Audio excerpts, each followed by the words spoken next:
Hello बच्चों, आप सभी का स्वागत है आपके अपने YouTube चैनल कंपोसर पर। और इसमें आपको मैं जितने क्वेश्चन दिखाऊंगा सारे आपके मोस्ट इंपोर्टेंट रहने वाले हैं और कोई भी क्वेश्चन ऐसा नहीं है जो आपके एग्जाम में देखने को नहीं मिलेगा। ठीक है, इसमें आपके वो क्वेश्चन है जो आपके पिछले लगभग 10 से 12 सालों में मोस्ट रिपीटेड क्वेश्चंस इस वीडियो में आपको देखने को मिलने वाले हैं। तो जो बच्चे अभी तक नए हैं और जिन्होंने अब तक हमारे चैनल को ज्वाइन नहीं किया, फटाफट चैनल ज्वाइन कर लीजिए, हमारा मेन चैनल। और इसके अलावा एक हमारी नया चैनल है हमारा टॉपर्स नोटबुक के नाम से, वहां पर भी आपको आपके बोर्ड एग्जाम से रिलेटेड जानकारियां मिलते रहती है, तो उस चैनल को भी जरूर ज्वाइन कर लीजिएगा। और ये सारे आपके मोस्ट रिपीटेड क्वेश्चंस हैं क्लास 10th होम साइंस के और यूके बोर्ड, ठीक है, उत्तराखंड बोर्ड की जो बच्चे हमारे होम साइंस वाले उनके लिए मोस्ट इंपोर्टेंट क्वेश्चन थे, तो उनको आप अच्छे से प्रिपेयर कर लेंगे। तो देना कर तो करते हैं क्वेश्चन को स्टार्ट। और जितने क्वेश्चन है देखो, इसमें आपके लॉन्ग बीसी में कवर हो जाएंगे, वेरी शॉर्ट बीसी में कवर हो जाएंगे, जो आपके एमसीक्यू आएंगे वो बीसी में से आपको देखने को मिल जाएंगे। तो बस इतने ही क्वेश्चन अगर आप प्रिपेयर कर लेते हो तो बहुत अच्छे मार्क्स आपको होम साइंस में देखने को मिल जाते हैं। तो पहला क्वेश्चन बच्चों आप स्क्रीन पर देख पा रहे हैं, विकास की प्रक्रिया के फलस्वरूप होने वाले 3 परिवर्तन लिखिए। तो पहला इसमें जो परिवर्तन है वो है आपका आकार में परिवर्तन, दूसरा है अनुपात में परिवर्तन और तीसरा है पुराने लक्षणों की समाप्ति। आई होप इसको याद कर लिया होगा। नेक्स्ट आप देख रहे हैं, अंतःस्रावी ग्रंथियों का बाल विकास पर क्या प्रभाव पड़ता है। पहला है आपका विकास दिशात्मक है, दूसरा है आपका विकास एक संगठित प्रक्रिया है, तीसरा है आपका विकास प्रगतिपूर्ण प्रक्रिया है और उसका नेक्स्ट आप देख रहे हैं विकास निरंतर चलता है, फिर है विकास की प्रक्रिया सदा आयु के अनुसार होती है। ठीक है, ये क्वेश्चन आपने, और जिन क्वेश्चन पर ठीक है सिर्फ आपने वही प्रिपेयर करना है, ठीक है, और किसी क्वेश्चन को आपने हाथ भी नहीं लगाना है। अगला प्रश्न है आपका विकास तथा वृद्धि में अंतर स्पष्ट कीजिए।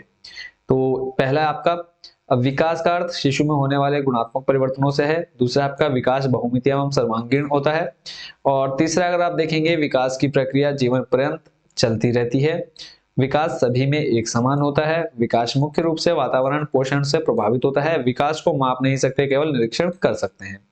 और वहीं अगर हम वृद्धि की बात करें तो वृद्धि में हम देख लेते हैं, वृद्धि में आपका वृद्धि का अर्थ शारीरिक अंगों का विकास है, दूसरा है वृद्धि एकांगी है, तीसरा है वृद्धि प्रौढ़ावस्था के आने पर रुक जाती है, वृद्धि में व्यक्तिगत भिन्नता पाई जाती है, वृद्धि जन्मजात गुणों पर आधारित होती है, वृद्धि को माप सकते हैं। तो ये आपने देख लिया किसमें, विकास और वृद्धि में अंतर। अगला जो क्वेश्चन है वो है, आप स्क्रीन पर देख पा रहे हैं, विकास के नियमों अथवा सिद्धांतों की विस्तृत व्याख्या कीजिए। लॉन्ग क्वेश्चन है आपका, ये एग्जाम में देखने को मिलेगा। तो कुछ मनोवैज्ञानिकों के अनुसार जब भी बालक विकास की एक अवस्था से विकास की दूसरी अवस्था पर कदम रखता है, मतलब जब एक छोटा बच्चा होता है तो एक अवस्था आपने पढ़ी होगी, प्रौढ़ अवस्था होगी, बाल्यावस्था हो गई है ना, तो ये आपने वृद्ध अवस्था हो गई। तो एक अवस्था से विकास की दूसरी अवस्था पर कदम रखता है, तो उसमें आगे हम देखते हैं, तो उसमें कुछ परिवर्तन होता है। ये परिवर्तन निश्चित नियमों या सिद्धांतों के अनुसार होते हैं जो निम्नलिखित हैं। अब नीचे देखते हैं कौन कौन सा है। पहला आपका विकास सिर से नीचे की ओर अग्रसर होता है। एक जो बच्चे में विकास होता है वो कैसे होता है, सिर से नीचे की ओर जाता है। सिरोपुच्छीय सिद्धांत के अनुसार बालक सबसे पहले सिर पर नियंत्रण प्राप्त करता है, फिर भुजाओं पर, फिर टांगों पर। जन्म के बाद पहले 2 माह के भीतर शिशु सिर तथा चेहरे पर नियंत्रण करते हैं। कुछ महीने में अपनी भुजाओं के प्रयोग से वे स्वयं सिर को उठाने में समर्थ हो जाते हैं। 6 से 12 महीनों की आयु में शिशु टांगों पर नियंत्रण करना प्रारंभ कर देते हैं। ये आपने याद रखना है कि अपना अगर हम चेहरे और सिर की बात करें तो कितने महीनों के अंदर अंदर, पहले 2 महीने, और उसके बाद अगर हम बात करें हाथों पर और सिर उठाने में कुछ महीनों में आ जाता है, फिर 6 से 12 महीने के अंदर अंदर अपने पैरों पर नियंत्रण करना कर लेता है। दूसरा आप देख रहे हैं विकास केंद्र से बाहर की ओर अग्रसर होता है। इसमें आपका, इसको निकट दूर विकास सिद्धांत कहते हैं। इस सिद्धांत के अनुसार रीढ़ की हड्डी का विकास सबसे पहले होता है तथा शेष शरीर का विकास बाद में होता है। तीसरा आपका विकास सामान्य से विशेष की ओर अग्रसर होता है। विकास की प्रक्रिया में पहले कुछ सामान्य विशेषताएं प्रकट होती हैं, बाद में विशेष विशेषताएं उत्पन्न होती हैं। जैसे पहले शिशु अपने सारे शरीर को हिलाता है, बाद में अपने अंगों को और अलग अलग हिलाने लगता है। ऐसे ही आप चौथा पॉइंट, 5वां पॉइंट हेडिंग देख लीजिए, विकास एक निरंतर प्रक्रिया, इसको पढ़ लीजिएगा। फिर विकास में व्यक्तिगत भिन्नता होती है, फिर आपका विकास की भविष्यवाणी संभव है। तो एक इस क्वेश्चन को आपने अच्छे से प्रिपेयर कर लेना है। नेक्स्ट आप देख रहे हैं, शारीरिक विकास से आप क्या समझते हैं, शैशवावस्था में होने वाले शारीरिक विकास का विस्तृत का विवरण प्रस्तुत कीजिए। तो पहले हम शारीरिक विकास को समझ लेते हैं। शारीरिक विकास का सीधा संबंध संपूर्ण शरीर की वृद्धि एवं पुष्टता से होता है। शरीर शारीरिक विकास में व्यक्ति के शरीर के विभिन्न अंगों के आकार, भार में वृद्धि, उनकी क्रियाशीलता में होने वाले परिवर्तनों तथा उनकी परिपक्वता पर विचार किया जाता है। शरीर के अंगों के अंतर्गत हाथ, पैर, पेट, सीना और हड्डियां, दांतों, मांसपेशियों तथा ग्रंथियों आदि को सम्मिलित किया जाता है। शरीर के कुछ अंग जैसे मस्तिष्क, स्नायु तंत्र तथा सुषुम्ना मानसिक क्रियाओं से संबंधित होते हैं। शरीर की विभिन्न क्रियाएं कुछ तंत्रों, पाचन तंत्र, श्वसन तंत्र, रक्त संस्थान, कंकाल तंत्र आदि के माध्यम से संपन्न होती हैं। शारीरिक विकास के अंतर्गत शरीर के इन संस्थाओं की क्रियाशीलता एवं परिपक्वता का भी अध्ययन किया जाता है। अर्थात शारीरिक विकास के अंतर्गत शरीर के समस्त अंगों एवं संस्थाओं की वृद्धि, परिपक्वता तथा क्रियाशीलता का अध्ययन किया जाता है। फिर आगे आप देख पा रहे होंगे, अतः शारीरिक विकास की प्रक्रिया एक स्वाभाविक एवं प्राकृतिक प्रक्रिया है। यह स्वतः ही चलती रहती है। अच्छा स्वास्थ्य व संतुलित पोषण, पारिवारिक व सामाजिक रूप से अच्छा वातावरण शारीरिक विकास पर अनुकूल प्रभाव डालते हैं। शैशवावस्था में होने वाले शारीरिक विकास इस प्रकार है। अब शैशवावस्था देखो क्या होती है। जन्म के समय नवजात शिशु की लंबाई 50 सेंटीमीटर होती है। लड़कियों की औसतन लंबाई लड़कों से 1 सेंटीमीटर कम होती है। 3 वर्ष की आयु के बालक की औसत लंबाई 98 सेंटीमीटर हो जाती है। फिर आपका वजन या फिर भार, दूसरा पॉइंट है। जन्म के समय नवजात शिशु का वजन 2.5 से 3.5 किलो तक होता है। 3 वर्ष की आयु में प्राय शिशु का वजन 15 किलो तक हो जाता है। शिशु के वजन में वृद्धि शिशु के पोषण व देखभाल पर निर्भर करती है। फिर है शारीरिक अनुपात। जब बालक जन्म लेता है तो उसके सिर की लंबाई पूरे शरीर की लंबाई का 22% होती है। धीरे धीरे यह अनुपात घटने लगता है। जन्म के समय शिशु की भुजाएं लंबी व हाथ पैर बहुत छोटे प्रतीत होते हैं। 2 वर्ष के आयु काल में भुजाएं तथा हाथ बढ़ जाते हैं। फिर है मांसपेशियों का विकास। प्रारंभ में मांसपेशियों में जल की मात्रा अधिक होती है तथा क्रमशः यह मात्रा घटती है तथा वसा की मात्रा में वृद्धि होती है। फिर हड्डियों तथा दांतों का विकास। जन्म के उपरांत हड्डियों का विकास तीव्र गति से होता है। तो अगर हम बात करें नवजात शिशु में लगभग 270 कोमल और टोटल आप देख लीजिएगा कितनी हड्डियां होती है। एक बार इस क्वेश्चन को आप पूरा अच्छे से पढ़ लीजिएगा। ठीक है, नेक्स्ट है आपका क्वेश्चन कि शिशु के संदर्भ में खेलकूद से क्या अभिप्राय है। तो इसका आंसर देख लेते हैं फटाफट। शिशु के संदर्भ में खेलकूद से आशय है कि जन्म के उपरांत शिशु द्वारा की जाने वाली कुछ एक शारीरिक क्रियाएं जैसे हाथ पांव का हिलाना डुलाना, वस्तु को पकड़ने का प्रयास करना, पकड़कर छोड़ देना, एक हाथ से वस्तु पकड़कर दूसरे हाथ में देना आदि सभी क्रियाएं शिशु के लिए खेलकूद ही होती है। अगला जो प्रश्न देखना आपने वो है एक शिशु के जीवन में संगीत का क्या महत्व है। शैशवावस्था में गीत संगीत की महत्वपूर्ण भूमिका होती है। शिशु गीतों को अधिक पसंद करते हैं और उनमें अधिक रुचि लेते हैं। शिशु के लिए प्राथमिक गीत संगीत मां द्वारा सुनाई जाने वाली लोरियों के रूप में होता है। गीत संगीत से शिशु का संवेगात्मक विकास सुचारू रूप से होता है। गीत गायन से उनका शब्द उच्चारण स्पष्ट एवं सही हो जाता है। गीतों को सार्वजनिक रूप से सुनाने से शिशु का आत्मविश्वास ही नहीं बढ़ता अपितु उसका बौद्धिक एवं मानसिक विकास भी होता है। ठीक है, ये अब यहाँ पे ये बच्चे ये ना लिख करके आ जाओ आप लोग कि आत्मविश्वास नहीं बढ़ता। ठीक है, आत्मविश्वास बढ़ता है। आत्मविश्वास के साथ साथ उसका बौद्धिक और मानसिक विकास भी होता है। गीतों के माध्यम से दी गई जानकारी या शिक्षा शीघ्र ही कंठस्थ हो जाती है तथा अधिक समय तक याद रहती है। अगला जो प्रश्न आपने देखना है बच्चों वह है एक शिशु के जीवन में संगीत का क्या महत्व है। ठीक है, तो ये भी आपने देख लिया है। यही जो आपका पूरा सेम क्वेश्चन था। नेक्स्ट क्वेश्चन पर लेकर के चलता हूं आपको। अगला क्वेश्चन है आहार किसे कहते हैं। और ये जो पीडीएफ है बच्चे ने तैयार किया तो थोड़ा बहुत मिस्टेक होगा, आप लोग एडजस्ट कर लीजिएगा। ठीक है, बाकी मोस्ट इंपोर्टेंट का सारे आपको इसमें देखने को मिलने वाले हैं। आहार किसे कहते हैं, कार्बोहाइड्रेट के कार्यों का वर्णन कीजिए। वे पदार्थ जो खाए अथवा पिए जाते हैं जो मनुष्य के शरीर को निर्मित करते हैं, उसकी वृद्धि करते हैं, परिपक्वता लाते हैं तथा उसका शारीरिक मानसिक तथा संवेगिक स्वास्थ्य कायम रखते हैं, व्यक्ति का भोजन कहलाते हैं या आहार कहलाते हैं। पहला है आपका इसके अंदर ऊर्जा का मुख्य साधन। ऊर्जा के लिए कार्बोज वाले पदार्थों का अधिक प्रयोग होता है। 1 ग्राम कार्बोहाइड्रेट 4.1 कैलोरी ऊर्जा देता है। गरीब परिवारों में ऊर्जा का 80 से 90% कार्बोज से ही पूरा होता है। यदि हम अधिक मात्रा में ग्लूकोज लेते हैं तो वह तुरंत ही हमारे शरीर की आवश्यकता की पूर्ति करते हैं। यदि हम अधिक मात्रा में कार्बोज ले लेते हैं तो वह ग्लाइकोजन के रूप में यकृत और मांसपेशियों में एकत्रित हो जाती है। यह रक्त में ग्लूकोज के स्तर को बनाए रखती है। मांसपेशियों में एकत्रित ग्लाइकोजन मांसपेशियों को ऊर्जा देती है। दूसरा पॉइंट आप इसमें देख पा रहे हैं, प्रोटीन को शरीर निर्माणक कार्य के लिए मुक्त करना। प्रोटीन शरीर को तभी ऊर्जा देती है जब शरीर में ऊर्जा उत्पादक तत्वों की कमी होती है, तब वह अपना शरीर निर्माण और मरम्मत का कार्य छोड़कर शरीर को ऊर्जा देने का कार्य शुरू कर देती है। 1 ग्राम प्रोटीन शरीर को 4 कैलोरी ऊर्जा देती है। यदि शरीर में कार्बोज उचित मात्रा में हो तो प्रोटीन अपना कार्य करती रहती है। ठीक है, तो इस क्वेश्चन को आपने अच्छे से प्रिपेयर करना है। नेक्स्ट आपका, खोजने वाले खेल से क्या अभिप्राय है। क्वेश्चन आपने देख लिया, खोजने वाले खेल से क्या अभिप्राय है। तो इसका आंसर देखते हैं, यह अवस्था 3 महीने की उम्र में शुरू होती है, जब बच्चा अपने सिर और हाथ की मांसपेशियों का नियंत्रण करना सीख जाता है। जैसे जैसे बच्चा अपने सामने आई वस्तु को देखता है, वैसे वैसे वस्तु को पकड़ने की कोशिश करता है। इस तरह से उसके हाथ के क्रियात्मक कौशलों का विकास शुरू हो जाता है। फिर जब वह घिसट कर चलना शुरू कर देता है, वह जमीन पर पड़ी वस्तुओं के पीछे घिसट कर चलना शुरू कर देता है। वह कई बार अपने गुम हुए खिलौनों को भी ढूंढने की कोशिश करता है। यह खेल व्यक्तिगत होते हैं क्योंकि बच्चा अकेले भी खेलता है। इसको आपने याद कर लेना है। अगला प्रश्न आप बच्चों स्क्रीन पर देख पा रहे हैं, विटामिन का क्या महत्व है। सुरक्षात्मक तत्व के रूप में विटामिनों की उपयोगिता का वर्णन कीजिए।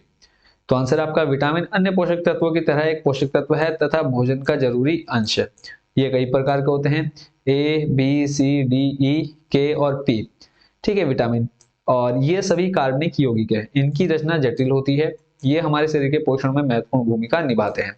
शरीर की वृद्धि, विकास तथा उपापचय में सहायक होते हैं। ये ऊर्जा को तो पैदा नहीं करते, परंतु ऊर्जा उत्पादन में सक्रिय सहयोग प्रदान करते हैं। ये व्यक्ति की कई पोषण संबंधी रोगों तथा विकारों से रक्षा करते हैं। यह अन्य एंजाइमों के साथ मिलकर कार्य करते रहते हैं।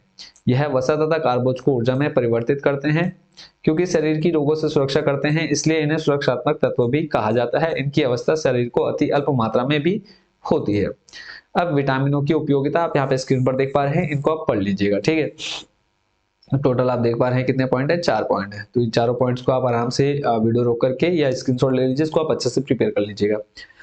अगला प्रश्न है, खाद्य पदार्थों की पौष्टिकता बनाए रखने के लिए खाना पकाते हुए कौन सी बातों का ध्यान रखना चाहिए, कौन सी बातें ध्यान में रखनी चाहिए। ठीक है, तो टोटल आप यहाँ पे कितने पॉइंट देख पा रहे हैं, लगभग 19 पॉइंट। तो 19 में से कोई भी आप 10 पॉइंट याद कर लीजिएगा। ये सारे मैं आपको दिखा देता हूँ। पहला आप देख रहे हैं, किसी भी पदार्थ के टुकड़े छोटे नहीं काटने चाहिए, क्योंकि ऑक्सीजन अधिक होने के कारण पोषक तत्व व्यर्थ हो जाते हैं। फिर है, भोज्य पदार्थों को ढककर पकाना चाहिए, इससे भोजन के रंग, स्वाद और पोषक तत्व खराब नहीं होते हैं। फिर है, आवश्यकता से अधिक भोजन को नहीं पकाना चाहिए। भोजन को बार बार गर्म नहीं करना चाहिए, इससे इसके पोषक तत्व नष्ट हो जाते हैं। फिर है, भोजन पकाने में मिर्च, मसाले और घी का अधिक प्रयोग नहीं करना चाहिए। मीठे सोडे का प्रयोग नहीं करना चाहिए। प्रोटीन वाले तत्वों को कम से कम आंच पर पकाना चाहिए, नहीं तो यह पदार्थ सख्त हो जाते हैं। अगला है, हमें अधिकतर भोजन पकाने के लिए प्रेशर कुकर का प्रयोग करना चाहिए। फिर दालों और सब्जियों को कम से कम पानी में पकाना चाहिए। हरी पत्तेदार सब्जियों को कोशिश करके कम पानी में बनाना चाहिए। यदि हम सब्जियों को पकाते समय उबलने पानी में डालें तो पोषक विरोधी तत्व काफी मात्रा में नष्ट हो जाते हैं और विटामिन ऑक्सीकृत नहीं होते। सब्जियों को कुछ मात्रा में सलाद के रूप में इस्तेमाल अवश्य करना चाहिए। फलों को अधिकतर कच्चा खाना चाहिए। जिन फलों को हम छिलके सहित खा सकते हैं, उन्हें छिलके सहित ही खाना चाहिए। दूध को आवश्यकता से अधिक नहीं उबालना चाहिए।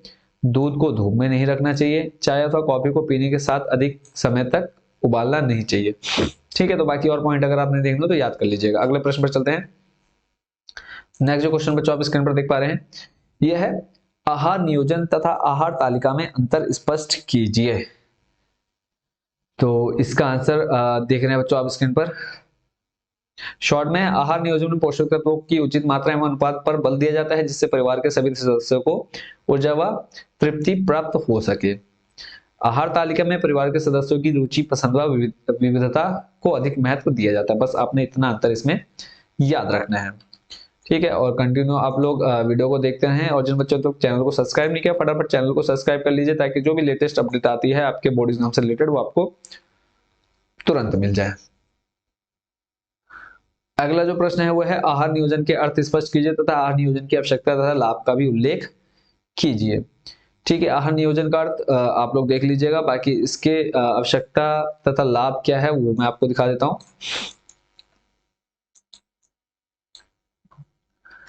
और आपको ये कंप्लीट सॉल्यूशन 2 पार्ट में देखने को मिलेगा, तो दूसरा पार्ट मिस ना हो इसलिए चैनल को जरूर ज्वाइन कर लीजिएगा। मेन यहाँ पे मैं आपको पॉइंट दिखा दे रहा हूँ, बाकी अंदर का आप पढ़ लीजिएगा। पहला है देखो पॉइंट, पौष्टिक भोजन को उपलब्ध कराना। दूसरा आपका धन की बचत। तीसरा है व्यक्तिगत पसंद और नापसंद को ध्यान में रखना। चौथा है आपका पौष्टिक आवश्यकताओं की पूर्ति करना। लॉन्ग में आएगा क्वेश्चन, तो अच्छे से याद कर लीजिएगा इसको। पांचवा है स्वादिष्ट और आकर्षक भोजन उपलब्ध कराना। छठा है आपका आकर्षक भोजन। सातवां है आपका भोजन में विभिन्नता लाना। आठवां है समय और शक्ति की बचत करना। नौवां है आपका भोजन की गुणवत्ता में सुधार। 10वां है बची हुई चीजों का प्रयोग। ठीक है, तो इनको आपने अच्छे से कर लेना है प्रिपेयर। ठीक है, नेक्स्ट क्वेश्चन आपको दिखाता हूं मैं। अगला जो प्रश्न आपका इंपॉर्टेंट है, ये बच्चों आप स्क्रीन पर देख पा रहे हैं। आहार नियोजन को प्रभावित करने वाले कारकों का विस्तृत विवरण प्रस्तुत कीजिए। तो पहले हम इसका पढ़ लेते हैं आहार नियोजन के बारे में। एक समझदार गृहिणी में यह गुण होना चाहिए कि भोजन इस तरह बनाए कि परिवार के सभी सदस्यों को उनकी आवश्यकता अनुसार संतुलित और स्वादिष्ट खाना मिल सके। सारा दिन आवश्यकता अनुसार क्या क्या खाना चाहिए यह आहार नियोजन से पता चलता है। इसलिए परिवार के सदस्यों की आवश्यकता और निश्चित समय अनुसार अच्छे पोषण के लिए खाद्य पदार्थों की योजनाबंदी को आहार नियोजन कहा जाता है। आहार नियोजन को प्रभावित करने वाले कारक, पहला है आपका आय। ठीक है, अब इसके अंदर आप पढ़ लीजिएगा। दूसरा है आपका मौसम या फिर जलवायु। नेक्स्ट है आपका गृहिणी की रुचि और निपुणता। सबसे मेन जो रहती है कि गृहिणी की रुचि और निपुणता, अगर इसका जो हमारी गृहिणी है या जो भी हमारे घर में खाना बनाते हैं, अगर उनका मन नहीं है तो भैया आप भले ही जितना नियोजन कर लो, जितना ही आप बना लो, ए टू जेड प्रिपरेशन कर लो, तो कुछ नहीं मिलने का खाने का। जो मन होगा बॉस का वही आपको खाना पड़ेगा, कंपलसरी है। ठीक है, मन है तो खाओगे जो उनके मन को होगा। बाकी ज्यादातर घरों में ऐसा नहीं चलता है कि हाँ आज मुझे ये खाना तो मिलेगा ही मिलेगा। अगला है परिवार का आकार और रचना, ये आपने देख लेना है। अगला जो क्वेश्चन है वो है भारत में आहार के पोषक तत्वों को निर्धारित करने वाला मुख्य संस्थान कौन सा है। तो इसका आंसर है Indian council of medical research, ICMR। 1 number का क्वेश्चन। अगला प्रश्न है आहार समूह तथा संतुलित आहार पर टिप्पणी लिखिए। तो आहार समूह के निर्धारण से आहार नियोजन का कार्य सरल हो जाता है। आहार समूहों के द्वारा गृहिणी को संतुलित आहार तैयार करने में सुविधा होती है। आहार समूह को अमेरिका की राष्ट्रीय अनुसंधान परिषद ने 7 भोज्य समूहों में विभाजित किया है, जबकि भारतीय काउंसिल ऑफ मेडिकल रिसर्च द्वारा भोज्य पदार्थों को व्यवहारिकता के स्तर पर 5 समूहों में विभाजित रखा गया या 5 समूहों में रखा गया। इन समूहों में से यदि एक एक भोज्य पदार्थ का प्रत्येक आहार में सम्मिलित कर लिया जाए तो स्वतः ही भोजन संतुलित बन जाता है। और लगभग हमारे पूरे भारत में अगर हम बात करें तो लगभग 50-60% ऐसे है कि जहां पर ये पता ही नहीं है कि होता है, इस नाम की कोई चीज होती है। अगला प्रश्न है ICMR द्वारा किए गए आहार समूहों के वर्गीकरण को स्पष्ट कीजिए। संतुलित आहार के नियोजन में आहार समूह किस प्रकार से सहायक होते हैं। तो आपने अभी पढ़ लिया 5 आहार समूह निर्धारित किए गए हैं। ठीक है, तो इसके बारे में आप थोड़ा सा डिटेल से पढ़ लीजिएगा। ठीक है, ICMR द्वारा जो 5 दिए गए हैं इनको आप डिटेल से पढ़ लेंगे। अगला प्रश्न है आहार स्वास्थ्य विज्ञान का अर्थ एक वाक्य में लिखिए। आहार स्वास्थ्य विज्ञान का अर्थ है आहार तथा भोज्य पदार्थ को प्रत्येक प्रकार से संदूषण मुक्त रखने, स्वस्थ रखने, संक्रमण रहित रखने के उपायों की व्यवस्थित जानकारी उपलब्ध करने वाला विज्ञान। अगला प्रश्न बच्चों आपकी स्क्रीन पर है, जो आप देख पा रहे हैं। इसमें है आहार स्वास्थ्य विज्ञान के अनुसार भोजन पकाने की सही व्यवस्था का उल्लेख कीजिए। भोजन पकाने की सही व्यवस्था, भोजन को सुपाच्य आकर्षक बनाने के लिए पकाना पड़ता है। भोजन की पौष्टिकता को बनाए रखने के लिए ऐसी उचित विधि से भोजन पकाना चाहिए कि वह दूषित ना हो। इसके लिए निम्नलिखित बातों का ध्यान रखना चाहिए। रसोई घर की स्वच्छता, खाना पकाने वाले बर्तनों की स्वच्छता का ध्यान रखना चाहिए। खाना बनाने वाले व्यक्ति की शारीरिक स्वच्छता व स्वास्थ्य ठीक होना भी आवश्यक है। रसोई घर को सीलन मुक्त होना चाहिए। मक्खी, कॉकरोच, मच्छर, चूहे आदि रसोई घर में नहीं होने चाहिए। खाद्य पदार्थों के संग्रह के लिए साफ ढक्कनदार डिब्बे होने चाहिए तथा समय समय पर इन्हें धूप लगाते रहना चाहिए। रसोई घर में एकत्रित कूड़े को कूड़ेदान में डालकर प्रतिदिन सुबह शाम रसोई घर से बाहर फेंक कर कूड़ेदान साफ करके रखना चाहिए, जिससे रसोई घर का वातावरण स्वस्थ रहे। खाद्य पदार्थ तैयार करते समय स्वच्छ सुरक्षित पेयजल का प्रयोग करना चाहिए।